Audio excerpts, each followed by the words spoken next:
আমার কি আমার ঈদ করতে ভালো লাগে না।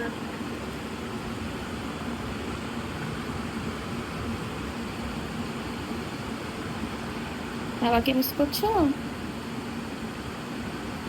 বাবা,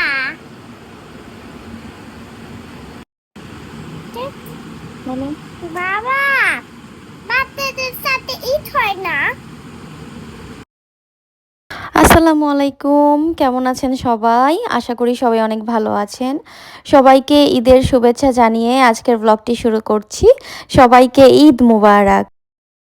তো এটা হচ্ছে ঈদের আগের দিন, মানে চাঁদ রাতে হচ্ছে আমি কিছু কিছু জিনিস হচ্ছে বানিয়ে রাখবো। যেহেতু আমার বাসায় তেমন কেউ নেই, আমি আর আমার মেয়ে, তো খুব বেশি কিছু করব না, যতটুকু না করলেই না অতটুকুই করব। তো আমি এখন পুডিং বানাচ্ছি, পুডিং বানানোরই প্রিপারেশন নিচ্ছিলাম। তো রুফায়দাও চলে এসেছে আমাকে হেল্প করতে। রুফায়দা এবং আমি দুজন মিলেই বানালাম।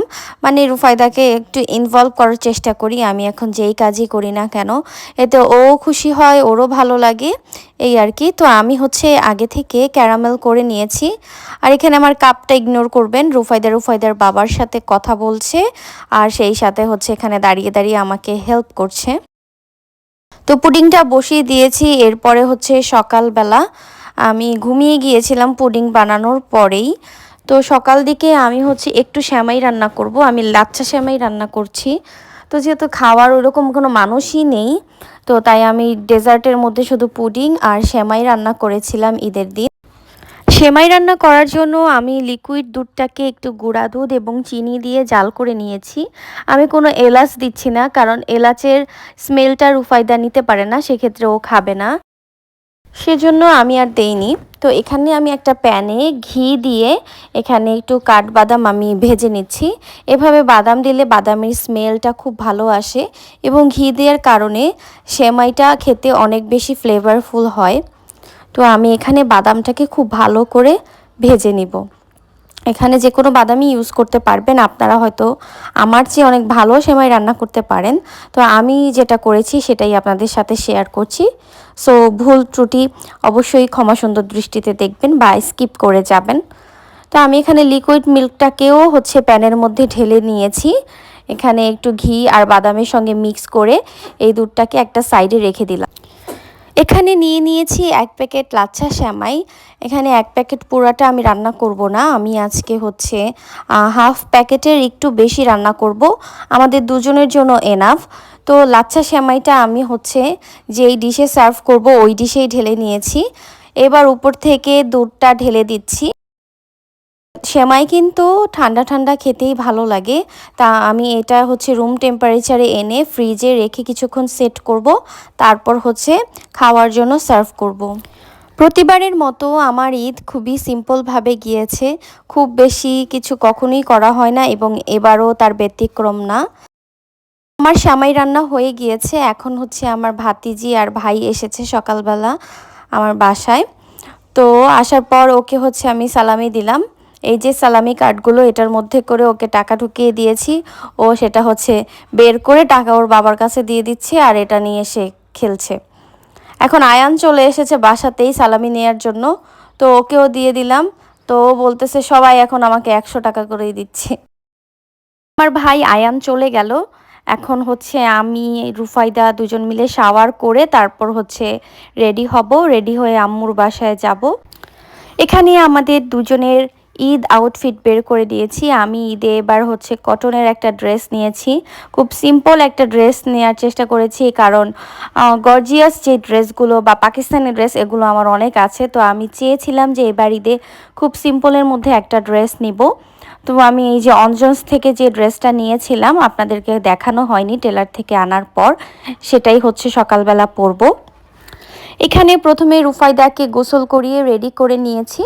এবার রুফায়দাকে দিয়ে গেলাম ওর বাবার সাথে কথা বলতে। ওর বাবার ওখানে ঈদ হয়েছে একদিন আগে, মানে 12 ঘন্টা আগে ঈদ হয়েছে ওর বাবার ওখানে। তো ওর বাবার ওখানে রাত আর আমাদের ঈদের দিন সকালবেলা। তো রুফায়দাকে রেডি করে নিলাম, ওর বাবার সাথে ও কথা বলছে। ওর বাবা ঘুমিয়ে গেল, তারপর আমিও শাওয়ার করে আসলাম। এসে রুফায়দাকে হচ্ছে আবারও ড্রেস চেঞ্জ করে দিয়েছি, সে তার বোনের সঙ্গে মিলিয়ে ড্রেস পরবে। এই জন্য আমি এখানে রুফায়দাকে রেডি করে নিচ্ছি, সেই সাথে রুফায়দার চুড়ি বাছাই করছি। রুফায়দার ড্রেসের সঙ্গে মিলিয়ে চুড়ি সিলেক্ট করছিলাম। তো সবগুলো চুড়ি এখানে একসাথে হয়ে যাওয়াতে বের করতে আমার খুব ঝামেলাই হয়ে যাচ্ছে। তো অনেক সময় লাগছিল চুড়িগুলো বাছাই করে ওকে হাতে পরাতে, সেই জন্য আমি ভিডিওটা একটু ফাস্ট করে দিয়েছি। তো রুফায়দা এমনিতে মেকআপ করতে চায় না, কিন্তু আমাকে যখন দেখে আমি লিপস্টিক বা মেকআপ দেই তখন ও বলে যে ওকে একটু মেকআপ করে দিতে। যদিও ওর বাবা একদমই পছন্দ করে না, ওকে সামান্য একটা লিপস্টিক দেওয়াও পছন্দ করে না। তো আমি তাও হচ্ছে ঈদের দিন দেখে একটু ওকে হালকা পাতলা টাচ আপ করে দিচ্ছি। এখানে আমি ওকে প্রথমে একটা বেবি পাউডার দিয়ে তারপর ব্লাশন দিলাম, ব্লাশন দিয়ে হচ্ছে এবার ওকে লিপস্টিক দিয়ে দিচ্ছি, জাস্ট ওকে খুশি করার জন্য যে হ্যাঁ তোমাকেও মেকআপ করে দিয়েছি এই আর কি। আর এখানে একটু লিপস্টিক দিয়ে দিচ্ছিলাম। তো আমার মেকআপ করলে অনেক বেশি হ্যাপি হয়ে যায়। ও মনে করে যে মা কেন মেকআপ করে আর আমাকে করে দেয় না, তো ওর একটু মন খারাপ হয়। তাই ওকে সবসময় বলি যে কোনো অকেশনে তোমাকে মেকআপ করে দেয়া হবে, যেমন ঈদ বা তোমার জন্মদিন, এই ধরনের অকেশনগুলোতে। তো এখন হচ্ছে আমি লিপস্টিক দিয়ে দিলাম, বললাম যে তোমার মেকআপ শেষ। তো সে এতটুকু করবে না, বলতেছে আমার চোখের মেকআপ কোথায়, আমার টিপ কোথায়। তো পরে তাকে সেটাও করে দিলাম। এই তো আমার ঈদের ড্রেস, এখানে আমিও রেডি হয়ে গিয়েছি। বাবা, ঈদ মোবারক বাবা, ঈদ মোবারক সবাইকে। ঈদ মোবারক সবাইকে। সবাই কেমন আছেন? সবাই কেমন আছে? আমাদের ঈদ তো এই তো কেমন কাটছে ঈদ রূপায়দা? ঈদ ভালো লাগছে? ভালো লাগে। ভালো লাগছে। এই যে আমাদের রূপায়দা অনেক ফান করেছো আজকে। ঈদ মোবারক। ঈদ মোবারক। আল্লাহ হাফেজ। আল্লাহ হাফেজ। তো রুফায়দা ভিডিওর মাধ্যমে ওর বাবাকে এবং আপনাদের সবাইকে ঈদ মোবারক জানিয়ে দিল।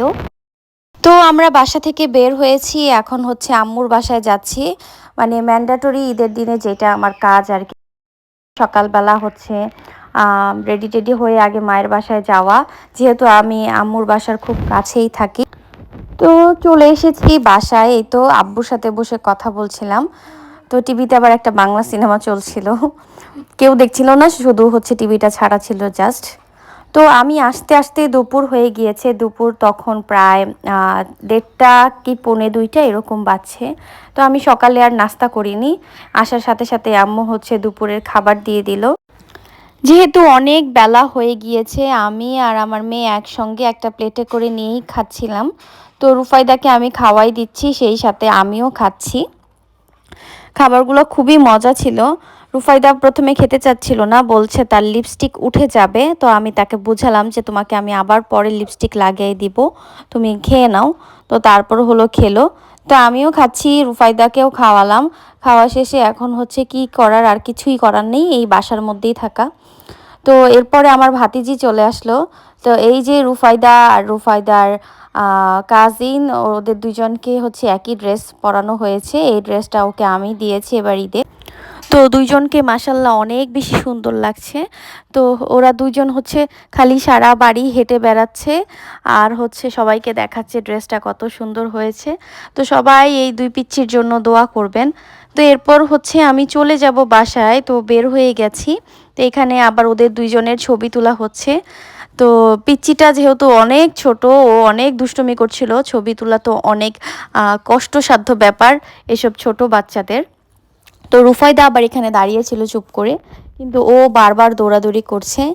আয়ান আমার ছোট ভাই, ও হচ্ছে ওদেরকে দাঁড়ানোর চেষ্টা করছে, দাঁড়া করানোর। তো বারবার হচ্ছে এদিক সেদিক দৌড়ে চলে যাচ্ছে। তো এরপরে আমি বাসায় চলে এসেছি। বাসায় এসে কালকে যে পুডিংটা বানিয়েছিলাম, তো পুডিংটা দেখলাম মাশাল্লাহ অনেক ভালো হয়েছে এবং পুডিংটা খুবই সফট হয়েছিল এবং পারফেক্ট হয়েছিল। বাসায় এসে কিছুক্ষণ রেস্ট নিয়ে আবার চলে গেলাম হচ্ছে আমার স্টুডেন্টের বাসায়। ওদের সাথে দেখা করে তারপর বাসায় চলে এসেছি। এই ছিল আমার সাদামাটা ঈদ। তো আশা করি সবার ভিডিওটি ভালো লেগেছে। সবাই ভালো থাকবেন, সবাইকে আবারও ঈদ মোবারক।